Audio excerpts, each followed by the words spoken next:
시내산 위로 한번 올라가 보겠습니다.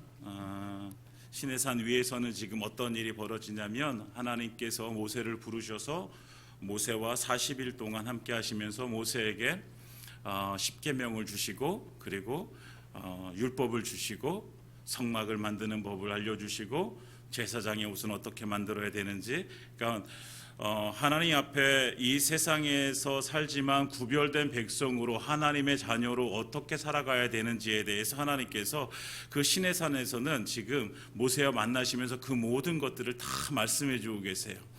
그러니까 얼마나 좋겠어요. 지금 분위기가 얼마나 좋겠어요. 하나님과 그 모세 사이에서 지금 이루어지는 모든 일들이 모세는 너무나도 기뻤을 것이고, 하나님께서도 그 택하신 백성들, 이제 당신의 백성들이 이렇게 살아갈 것을 기대하면서 말씀해 주시는 그 장면. 그런데 시내산에서는, 시내산 위에서는 지금 그런 일들이 정말 이렇게 이루어지고 있는데, 지금 시내산 밑에서는 어떤 일이 벌어지고 있어요? 지난주에 우리가 나눴던 것처럼 애굽 땅에서 인도하여 낸 하나님을 떠나서 이들이 아론을 찾아가서 모세는 내려올 생각이 없으니 보이지 않으니 우리를 인도한 그 신을, 그리고 우리를 광야에서 인도할 그 신을 만들어 달라 라고 요구를 하게 되어지죠. 그래서 아론이 사람들에게 너희들이 그 묻을 가져와라 라고 하면서 이제 그것을 이제 불에 넣어서 녹여가지고 조각해서 금송아지 신상을 만들어 놓고 그것을 섬기고 제사하면서 뛰어놀게 되어집니다. 그러니까 시내산 위에서와 시내산 밑에서는 지금 엄청난 차이가 있어요. 그래서 오늘 7절에 하나님께서 모세를 막 부르셔서, 급하게 부르셔서 모세에게 말씀하시는 거예요. 뭐라고 말씀하세요? 너는 내려가라. 내가 애굽 땅에서 인도하여 낸 내 백성이 부패하였도다 라고 이렇게 말씀하십니다. 이스라엘 백성들이 부패했으니까 빨리 너는 내려가라 라고 말씀하시는 거예요. 그리고 그들의 부패한 그 모습을 하나님께서 아십니다. 그래서 8절에 그들이 부패한 모습이 어떤 모습인지 모세에게 말씀해 주세요. 그들이 자기를 위하여 송아지를 부어 만들고 그것을 예배하고 그것에 제물을 드리고 그것으로 기뻐하고 그를 향해서 애굽에서 우리를 인도한 신이다 이렇게 외치고 있다. 너는 빨리 내려가라 그 백성들에게로. 그러면서 말씀하십니다. 그들은 어떤 백성이다? 목이 뻣뻣한 백성이로다. 그들은 부패한 백성이고 그들은 목이 뻣뻣한 백성이라는 거예요. 목이 뻣뻣하다는 건 교만하다는 거죠. 교만하다는 거. 하나님을 떠난 백성이 되어졌어요. 썩어버릴 대로 다 썩어버렸어요. 그들이 그렇게 믿음에 썩었으니 그 믿음 가운데 무슨 생명이 있겠습니까? 아무 생명도 없잖아요. 썩어버린 거기 때문에. 부패했다라는 건 썩은 거예요. 썩은 거. 믿음이 썩은 거예요. 썩은 건 더 이상 필요하지 않아요. 더 이상 이들에게 믿음을 찾아볼 수가 없어요. 제가 복숭아가 이제 막 날 때, 이제 복숭아가 이렇게 좀 이렇게 새 걸로 사면 좀 비싸잖아요. 3만 원, 4만 원 줘야 되잖아요. 그런데 이제 그 요즘 사람들이, 젊은 사람들 잘 이용하는 그 무슨 그 마켓이 있잖아요. 중고 이렇게 하는데 거기 보니까 이제 B급 복숭아를 판매한다는 그 이렇게 광고가 나왔어요. 그래서 이제 그거를 사러 갔어요. 그래가지고 갔더니 이제 포장이 이렇게 제법 이렇게 포장이 잘 되어져 있더라고요. 그리고서 이렇게 봤더니 깨끗해요. 복숭아도 크고 이렇게 깨끗한 거예요. 그래가지고 제가 2박스를 사왔어요. 2박스를. 10,000원을 주고, 이제 한 박스에 10,000원씩 주고 2박스를 20,000원 주고 사왔죠. 그 위에가 깨끗하니까. 거기서 이렇게 비닐로 이렇게 포장이 됐는데 뜯어보고 그거를 이렇게 돌려볼 수가 없겠더라고요. 저는. 그래서 그냥 사왔는데, 사와가지고 보니까, 뜯어가지고 이제 그 밑을 보니까 어떻게 됐을까요? 다 썩어. 밑에는 썩었고 위에만 이렇게 번지르르하게 있는 거예요. 또 한 가지 다짐했습니다. 절대로 이제 그렇게 안 사 먹겠다. 근데 또 내년 되면 또 몰라요. 또 사 먹을지. 여러분, 그 복숭아를 저희가 어떻게 했겠습니까? 그 밑에 썩어진 그곳을 어떻게 했겠어요? 도려내고 먹었지요. 네. 썩은 부분은 어떻게 해야 돼요? 도려내야 돼요. 그것을 도려내지 않으면 그것을 먹을 수가 없는 거예요. 마찬가지로 그 썩어버린 겉은 온전한 것 같아요. 그런데 그 밑바닥은 썩어버린 것. 신약시대에 가면은 바리새인들이라는 사람이 있습니다. 그 사람들의 모습이 마치 그랬던 거예요. 예수님은 그들을 향해서 화 있을진저 라고 이렇게 그들에게 심판의 메시지를 하십니다. 왜냐하면 그들의 모습은 번지르르한 거거든요. 믿음이 있는 것 같아요. 그들은 율법을 잘 지켜요. 하나님 사랑하는 것 같아요. 그렇지만 그 밑부분에는 온통 썩어버린 그들의 그 밑바닥의 인생이 하나님께서, 예수님께서는 다 아시기에 그들을 향해서 그렇게 심판의 메시지를 하시는 거죠. 여러분, 썩은 곳은요 도려내야 돼요. 왜냐하면 그것은 더 이상 생명이 없기 때문에 그렇습니다. 아무것도 찾아볼 수가 없어요. 썩은 냄새만 진동하게 돼. 계속 놔두면요 계속 썩어져 가는 거예요. 썩은 냄새 나는 것은 빨리 그것을 제하여 버려야지 되는 거죠. 그러면서 그것을 보면서 우리의 믿음도 한번 생각해 봅니다. 우리의 믿음 가운데, 나는 믿음으로 살고 있다고 하는데 내 삶 가운데 하나님 보시기에 나를 보면서 이 이스라엘 백성들에게 말씀하시는 것처럼 내 백성이 부패하였도다 말씀하시는 이 말씀처럼 우리의 삶 가운데 그렇게 부패되어진 모습이 있진 않은지 저를 되돌아보게 되어지는 거죠. 나의 삶 가운데 혹시 그렇게 썩어 빠진 그런 모습들이 없는지.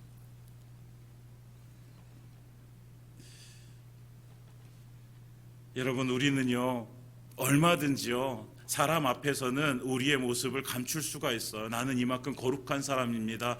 나는 이렇게 하나님을 잘 믿는 사람입니다. 나는 이런 믿음을 가지고 있는 사람입니다 라고 우리는 겉모습을 이렇게 잘 포장할 수 있어요. 그렇지만 하나님께서는 우리의 포장을 보시는 것이 아니라 그 포장 안에 있는 우리의 속을 하나님께서는 아십니다. 하나님 앞에 우리가 나아갈 때 우리의 그 신앙의 모습을 뒤돌아보면서 내 삶 가운데, 내 믿음의 모습 가운데, 내가 믿음으로 산다고 하는데 그 삶 가운데 혹여라도 그렇게 부패되어진 모습, 그렇게 썩어진 모습이 없는가? 사랑하는 여러분, 그것을 여러분들이 한번 살펴보시기 바랍니다. 그렇다고 하면 그것은 이제 도려내야 돼요. 도려내는 건요 칼을 대고선 그걸 오려내야 되는 거기 때문에 아픈 거예요. 우리의 삶 가운데서도요 내가 지금까지 살아온 그 삶의 모습들을 한번 바꾼다는 것, 내가 지금까지 쭉 이렇게 살아왔는데 그런데 그것이 내가 하나님의 말씀에 위배되는지 모르고 그냥 살아왔는데 하나님의 말씀을 깨닫고 나니까 이것이 하나님이 기뻐하지 않으시는 거구나 라고 이렇게 깨달아졌을 때 이것을 도려낸다는 거는요 우리에게는요 너무나도 힘든 과정이에요. 그렇지만 여러분, 이것을 도려내야 되는 거죠. 우리가 온전한 믿음 가운데 서기 위해서는요 하나님께 영광이 되어지지 못하는 그 썩은 부분은 다 도려내야 되는 거예요. 그것을 도려내지 않으면 계속해서 썩어져만 가는 거예요.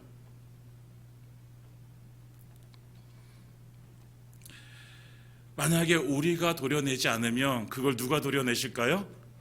하나님께서 도려내시는 거예요. 우리가 그 썩어진 부분을 도려내고 하나님 앞에 회개함으로 그것을 뉘우쳐서 다시 돌이키지 않으면 하나님께서 그것을 도려내시는 거예요. 오늘 이스라엘 백성들, 자기들의 그 부패한 모습을 모르는 그 백성들을 향해서 하나님께서는 이렇게 말씀하시다. 그런즉 내가 하는 대로 두라. 내가 그들에게 진노하여 그들을 진멸하고 너를 큰 나라가 되게 하리라. 그들을 어떻게 하시겠다고요? 진멸하시겠다고 말씀하세요. 진멸. 쉽게 말하면 그냥 내가 싹 다 죽여버릴 거야 이렇게 말씀하시는 거죠. 내가 그 부패한 백성, 그 목이 꼿꼿한 백성, 그 교만한 백성들, 나를 떠나서 믿음이 없는 그 백성들, 나를 떠나서 그 금송아지 신상을 자기들을 인도할 신이라고 그렇게 섬기는 그들, 내가 싹 다 죽여버릴 거야. 모세에게 이렇게 말씀하시는 거예요. 여러분, 하나님께서요 그 하나님을 떠나서 우상을 섬기는 그 죄에 대해서 얼마나 싫어하시고 얼마나 큰 심판을 내리신지 우리는 깨달아 알아야 돼요. 우리는 너무나도 하나님을 떠나서 하나님 없는 삶을 살아가는 것, 우리가 살다 보면 바쁘니까, 우리가 살다 보면 아유 더 급한 일이 있으니까, 살다 보면 인간적으로 보면 그럴 수 있다라고 생각해요. 여러분, 하나님께서는요 우리에게 그렇게 말씀하지 않으세요. 다른 어떤 이유를 대서라도 하나님을 떠나서 다른 것들을 쫓아가는 것, 하나님의 자리에 다른 것을 두고서 우리가 그것을 섬기는 것에 대해서 하나님께서 분명하게 우리에게 말씀해 주시는 거예요. 그러지 말라고. 내가 이만큼 싫어한다고, 내가 이거에 대해서 이만큼 내가 지금 진노한다고 하나님께서 우리에게 주시는 말씀입니다.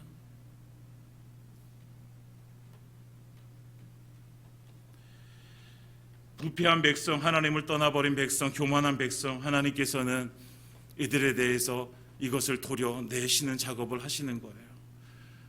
그러니까 어떤 게 좋아요? 내가 정말 아프더라도요, 내가 하나님 앞에 회개함으로, 하나님은 언제나 우리가 회개할 때 하나님이 용서해 주신다고. 그래서 그 삶을 돌이킬 때에 우리는 그것이 힘들고 아프고 어렵지만, 그러나 우리가 그것을 도려내야 돼요. 우리가 하나님 앞에 그렇게 회개하면 나가야 돼요. 그렇지 않으면 하나님께서 도려내신다니까요. 그러면 훨씬 더 큰 심판이 우리에게 임하는 거죠. 그런데 또 우리는 그렇게 생각해요. 어떻게 하나님의 백성, 하나님이 그렇게 택하신 백성을, 하나님이 그렇게 그 애굽에서 택하셔서 그렇게 구원하시고 홍해를 건너하시고 광야를 이렇게 인도하신 백성인데 하나님께서 어떻게 이럴 수 있으시냐고 우리는 그렇게 얘기할 수 있어요. 그런데요, 하나님께서 이 백성들에게 어떻게 말씀하시냐면 1절에 보면 모세에게 너는 내려가라, 내가 애굽 땅에서 인도하여 낸 내 백성이 부패하였도다 라고 말씀하세요. 여러분, 19장 5절과 6절에서 이렇게 말씀하셨어요. 세계가 다 내게 속하였나니 너희는 내 말을 잘 듣고 내 언약을 지키면 너희는 모든 민족 중에서 내 소유가 되겠고 너희가 내게 대하여 제사장 나라가 되며 거룩한 백성이 되리라. 아멘. 하나님께서 그들을 향해, 이스라엘 백성들은 너희는 내 소유가 되겠고 제사장 나라가 되겠고 거룩한 백성이 되리라 이렇게 말씀하셨어요. 그런데요, 그 백성에게 뭐라고? 내 말을 잘 듣고 내 언약을 지키면. 여러분, 하나님과 이스라엘 백성들은요 언약으로 맺어진 관계예요. 이 언약이 깨어지면 안 되는 거예요. 네. 하나님께서 아브라함을 택하셔서 아브라함에게 자손에 대한 복을 말씀하시면서 내가 너에게 자손을 많게 주겠다라고 말씀하시는데, 아브라함이 하나님 그러면 제가 믿는데 하나님 이거에 대해서는 증거를 보여주세요 라고 이렇게 말해요. 그랬더니 하나님께서 3년 된 재물을 가지고 오셔서 그것을 둘로 쪼개고 그 사이로 횃불이 지나가게 되어집니다. 그 횃불은 하나님의 임재를 상징하거든요. 그 쪼개진 그 사이로 하나님께서 지나가시는 거예요. 여러분, 이게 무엇을 의미하냐면 이것이 하나님과 아브라함이 계약을 맺는 거예요. 계약을 맺는데 이 계약의 그 수행자가 이제는 그 쪼개진 그 길을 걸으면, 쪼개진 재물 위를 걸으면서 내가 이 언약을 지키지 않을 때에는 내가 이 재물처럼 어떻게 되겠다? 쪼개져서 죽을 것이다 라는 이 생명을 걸고 이 언약을 하게 되어지는 거예요. 그래서 하나님께서는 아브라함부터 시작해서 이스라엘 백성들에게 계속해서 이 언약을 말씀하세요. 그래서 이스라엘 백성들은 언약의 백성이에요. 우리도 마찬가지로 예수 그리스도의 피로 구원받은 언약의 백성이에요. 우리도 하나님의 말씀, 하나님께 주신 언약의 말씀을 가지고 살아야 될 하나님의 백성이에요. 우리가 살 수 있는 길은요, 우리가 살 수 있는 길은 이 하나님께서 언약으로 주신 말씀을 지켜 행하는 것이 우리가 사는 길이에요. 이것이 깨어지면 우리도 그 재물처럼 쪼개지는 거거든요. 그런데 하나님께서 그 이스라엘 백성들에게 오늘 뭐라고 했어요? 하나님께 택하신 백성에게 이제는, 전에는 내 백성이라고 그랬어요. 내 백성. 하나님께서 내 백성이야 이렇게 말씀하세요. 그런데 오늘 이 부패한 백성을 향해서 뭐라고 말씀하세요? 모세야, 네 백성이 부패했도다 이렇게 말씀하시는 거예요. 이제는 하나님의 백성이라고 말씀 안 하시고 모세 너의 백성이야 라고 말씀하시는 거예요. 여러분, 하나님의 백성에게 생명이 있는 거예요. 모세의 백성에게 생명이 없는 거예요. 하나님은 우리를 내 백성이라고 택하셨으니까 우리는 하나님의 백성으로 살아가야 되는 거죠. 네. 하나님께서 우리에게 그 내 백성 삼으시기 위해서, 우리를 위해서 예수님을 땅에 보내시고 십자가에 달려 죽게 하셨단 말이죠. 그 피를 흘리셔서 우리를 살려주신 그 사랑, 우리가 그 사랑 때문에 하나님의 백성이 되어졌어요. 사랑하는 여러분, 우리는 하나님의 백성입니다. 절대로 다른 것의 백성이 되어지면 안 돼요. 다른 것의 백성이 되어지면 우리는 죽음이에요. 우리가 하나님을 떠나서 누군가의 백성이 되면 그 누군가는요, 마귀밖에 없는 거예요. 우리가 예수 믿기 전에는 마귀의 종이었어요. 마귀의 권세 아래 있었어요. 그러나 예수 믿은 이후로는 하나님의 권세 아래 하나님의 종으로, 하나님의 백성으로 우리는 살게 되어지는 사람들입니다. 사랑하는 여러분, 하나님의 백성으로 살아가시기 바랍니다. 하나님의 백성으로.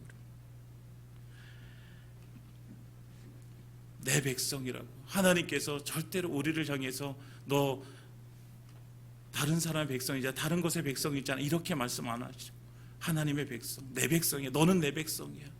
너는 내 백성이야. 하나님의 백성의 삶을 살아가시기를 예수님 이름으로 축원드립니다.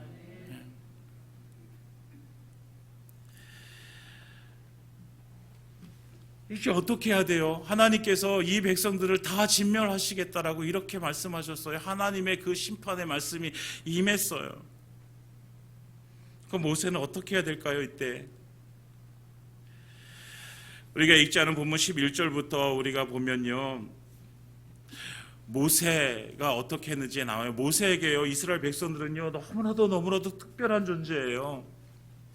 여러분, 모세의 우리 삶을 알잖아요. 모세가 어렸을 때 이제 그 나일강이 버려지고, 그리고 그래서 결국 바로의 공주의 아들로 자라게 되어지고 40살이 될 때까지 자기가 어떤 민족인지는 알았단 말이에요. 그런데 자기 민족을 위해서 살질 못해요.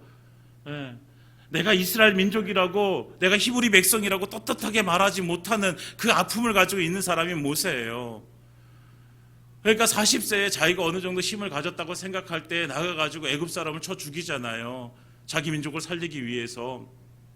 그걸로 인해서 도망가게 되어지지만, 모세는 자기가 어떤 민족인지, 자기가 어떤 사람인지 알았지만 그것을 나타내지 못하고 살았던 그 아픔의 시간들이 있어요. 그래서 이스라엘 백성들을 향한 그 애정이요, 특별하단 말이에요. 그리고 그것만이에요. 80세에 부르심을 받아서 애굽 땅에 가지고 그들을 출애굽시키고 홍해를 건너고 하는 그 모든 과정을 그들을 인도해냈단 말이에요. 그러니까 이스라엘 백성들 정말로 너무 소중한 존재, 근데 그 소중한 존재들을 하나님께서 심판하시겠다라고 말씀하시는 거잖아요. 이럴 때 어떻게 해야 돼요? 한편으로 보면요, 모세에게 더 좋은 조건일 수도 있잖아요. 이 말 안 듣는, 갈 때마다 막 조금만 어려움이 있으면 불평하고 막 원망하고 하는 이 백성들 하나님께 싹 다 죽이고, 오늘 약속하실 때 뭐라고 말씀해요? 그들을 진멸하고 너를 큰 나라가 되게 하리라. 그들 대신에 다른 사람들을 주어서 다른 사람들을 인해서 너로 하여금 큰 민족이 되게 할 거야 라고 이렇게 말씀하시는 거예요. 말 안 듣는 이 사람들 다 싹 다 죽이고 또 다른 말 잘 듣는 사람들 데리고 네가 큰 민족을 이룰 수 있어. 여러분, 이것이 인간적으로 볼 때는 좋은 조건이 같지만 모세에겐 통하지가 않아요. 모세는 이들을요, 말 안 듣지만 그러나 이들이 원망하고 불평하고 가는 곳마다 이들이 그렇게 자기를 향해서 막 데모하듯이 죽일 듯이 그렇게 자기를 찾아오지만, 그러나 그 모세의 마음속에는 이 백성들이 있었단 말이에요. 그러니까 모세가 무엇을 합니까? 하나님 앞에 기도를 하기 시작하는 거예요. 하나님 앞에 기도합니다. 이 하나님 앞에 이 기도하면서 모세는 11절부터 13절까지 두 가지를 이렇게 이야기해요. 첫 번째는요, 11절과 12절에 하나님, 여호와여, 어찌하여 그 큰 권능과 강한 손으로 애굽 땅에서 인도하여 내신 주의 백성에게 진노하시나이까? 애굽 사람들이 말할 때에 하나님이 저 백성을 애굽에서 인도해 낸 것을 악한 의도로 저들을 죽이기 위해서, 진멸하기 위해서 악한 의도로 구원하신 것이 아니냐, 이렇게 할 거 아닙니까? 하나님, 그런데 이들을 이렇게 죽이시면 안 됩니다 라는 거예요. 하나님, 돌이켜 주셔야 됩니다. 돌이켜 주세요 라고 이렇게 기도하는 거예요. 하나님께서 기적을 애굽에서 베풀고 홍해를 가르시고 할 때마다 하나님께서 말씀하시는 것이 뭐냐면, 내가 애굽 사람에게 내가 여호와됨을 알게 하시기 위해서 하나님께서는 그 모든 기적을 행하시는 것을 우리가 보게 되어지거든요. 그런데 하나님께서는 지금 그들을 죽이시면서 이제 애굽 사람들의 놀림감이 되어질 것을 이제 모세는 하나님 앞에 그렇게 호소하면서 하나님 앞에 다시 돌이켜달라고 구하게 되어지는 거예요. 하나님 입장에서 드리는 기도예요. 하나님의 이름이 모욕을 받지 않아야 되기, 하나님이 멸시받지 않아야 되기 때문에. 여러분, 우리의 기도는요, 하나님의 이름이 높아져야 되는 거예요. 우리가 중보기도 할 때나 나를 위해서 기도할 때나 내가 어떤 기도를 할 때나 우리의 기도 안에는요, 하나님의 이름이 높아져야 돼요.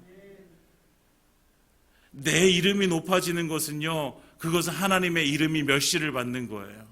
하나님의 이름만이 높아져야 되는 거예요. 그러니까 우리가 우리의 기도의 그 모습을 보면서, 우리의 기도하는 그 모습을 보면서 우리는 내가 구하고 있는 것이 이것이 하나님의 이름을 높이는 것인지 아니면 내 이름을 높이는 것인지 우리는 분명하게 알아야 돼요. 이것을 모르면 우리는 잘못된 기도를 하면서도 왜 하나님께서 이 기도 안 들어주시지, 왜 이 기도 안 들어주시지, 우리는 그렇게 이야기한단 말이죠. 사랑하는 여러분, 우리가 드려지는 기도가, 우리가 하나님께 드리는 기도가 하나님의 이름이 높아지는 기도가 되어지길 원합니다. 하나님의 뜻이 구해지는 거예요. 두 번째는요, 13절에 모세는요 철저하게 약속의 근거에서 기도합니다. 주의 종 아브라함과 이삭과 이스라엘을 기억하소서, 그들과 하신 약속을 기억해 주세요. 그래서 그들에게 큰 민족이 되게 하시겠다고 약속하셨잖아요. 자손에게 영원한 기업을 주시겠다고 약속하셨잖아요. 이 약속을 하나님 지켜주세요 라고 이렇게 기도하는 거죠. 여러분, 하나님의 약속의 근거에서 기도하는 것입니다.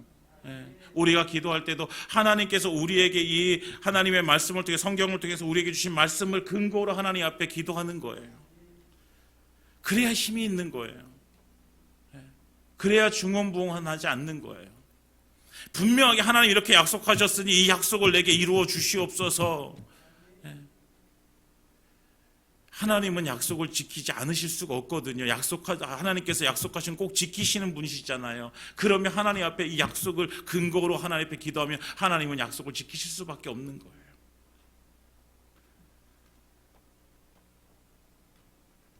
그리고 이렇게 기도하는 거예요. 하나님, 주의 맹렬한 노를 그치시고 뜻을 돌이키사 주의 백성에게 이 화를 내리지 마옵소서. 모세는요 자기 목숨을 걸고 하나님 앞에 이 화를 내리지 말고, 진멸하지 말고 뜻을 돌이켜달라고 기도하는 거예요. 사랑하는 여러분, 이 시대에 어떤 사람이 필요한가, 우리 교회를 위해서 어떤 사람이 필요한가, 하나님 앞에 이렇게 기도할 수 있는 사람이 우리에게는 필요합니다. 정말 하나님의 그 이름을 높이고 하나님의 약속의 근거에서 기도할 수 있는 그 사람, 하나님께서는 지금도 그 기도하는 사람을 찾으십니다. 우리의 기도 생활은 어떤지요? 우리는 하나님 앞에 얼마나 기도하며 살아가고 있는지. 기도 안 해도 우리는 얼마든지 잘 살고 있는 것처럼 느껴질 때가 있어요. 그러나 기도 안 하면요, 우리에게는요, 우리는 육적인 힘은 가지고 있을지 몰라도 우리의 영혼의 힘은 우리는 발휘할 수가 없어요. 기도할 때 그 영혼의 힘이 나오게 되어집니다. 사랑하는 여러분, 여러분들의 기도 시간을 지켜주시기 바랍니다. 홀로 기도할 시간을 정말로 확보하기 어렵다면 새벽에 나와서 기도하시고, 공적인 자리에 나와서 기도하시고, 이 시대에 정말 열방에 죽어가는 영혼을 두고 기도하는 한 사람, 민족의 복음을 위해서 기도하는 한 사람, 우리의 교회를 위해서 기도하는 한 사람, 우리 가정을 위해서 기도하는 그 한 사람, 하나님께서는 그 한 사람을 지금도 찾고 계신 거예요. 그리고 그 한 사람의 기도를 통해서 하나님께서는 하나님의 뜻을 이루시는 거죠. 예레미야서 5장 1절에 이렇게 말씀합니다. 너희는 예루살렘 거리로 빨리 다니며 그 넓은 거리에서 찾아보고 알라. 너희가 만일 정의를 행하며 진리를 구하는 자를 한 사람이라도 찾으면 내가 이 성읍을 용서하리라. 이스라엘 백성들, 유다 백성들, 그 악한 유다 백성들을 향해서 너희가 만일 정의를 행하며 진리를 구하는 자, 어떤 자? 구하는 자, 하나님 앞에 무릎 꿇고 구하는 자, 하나님 앞에 간절히 기도하는 그 한 사람, 그 한 사람이 있으면 내가 이 성을 용서해 주겠다라고 이렇게 하나님께서 말씀해 주세요. 사랑하는 여러분, 이 민족을 살리는 사람, 이 교회를 살리는, 우리 가정을 살리는 사람은요, 그 기도하는 한 사람이 필요한 거예요. 사랑하는 여러분, 여러분들이 그 기도하는 사람이 되어주시기를 부탁드립니다.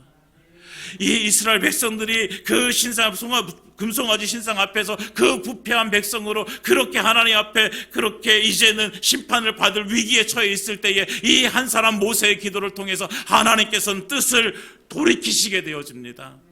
사랑하는 여러분, 여러분들의 그 기도를 통해서, 우리의 기도를 통해서 하나님께서 정말 원하시고 하나님께서 기뻐하시는 일들이 우리 가운데 이루어지기를 예수님의 이름으로 축원드립니다. 이제 말씀을 마치겠습니다. 우리는 어떻게든 이 세상을 살아가요. 이 땅에서 육신을 가지고 우리는요 다 살아가요. 그런데 정말 예수 믿는 사람들이 달라야 되는 것은 이 육신의 모습이 아니라 우리의 영혼의 모습이 어떠한가지요. 내가 하나님 앞에 어떤 모습으로 지금 서 있는가지요. 우리의 육신의 모습은요, 내가 좋은 옷 입고, 이발도 깨끗하게 하고, 뭐 좋게 이렇게 쫙 차려 입으면 사람들이요, 아, 저 사람 괜찮은 사람이네, 이렇게 인정해 줄 수 있어요. 그러나 우리의 속 사람은요, 사람들은 몰라요. 그러나 누군 압니까? 하나님은 아세요. 그리고 또 누가 알아요? 내가 알아요, 내가 정말로 얼마나 형편없는 그 모습인지 내가 알아요. 그런데도 우리는 그냥 겉모습만 이렇게 가지고 나와가지고 나는 믿음 있습니다. 나는 하나님 잘 예배합니다. 하나님 찬양 잘 드립니다. 사랑하는 여러분, 우리 안에 내면에 썩어진 것이 있다면 도려내시기 바랍니다. 회개함으로 인해서 우리가 도려내야 됩니다. 우리가 도려내지 않으면, 우리가 하나님 앞에 회개하지 않으면 하나님께서 그 죄에 대해서 물으시는 거예요. 내가 이 부패한 백성을 진멸하리라. 하나님의 음성이에요. 우리에게도 똑같이 하나님께서 말씀하신단 말이죠. 그 썩어진 우리가 도려내고 이제는 하나님 앞에 우리가 나아가서 이제는 하나님 앞에 기도의 사람들이 되어지기를 원합니다. 정말 하나님의 이름이 높임을 받는 기도, 하나님의 약속에 근거해서 하는 기도, 그 능력 있는 기도 하나님 앞에 드려서 하나님께서 원하시는 하나님의 뜻이 이루어지는 삶을 살아가시는 주의 백성들 되어지시기를 예수님의 이름으로 축원드립니다.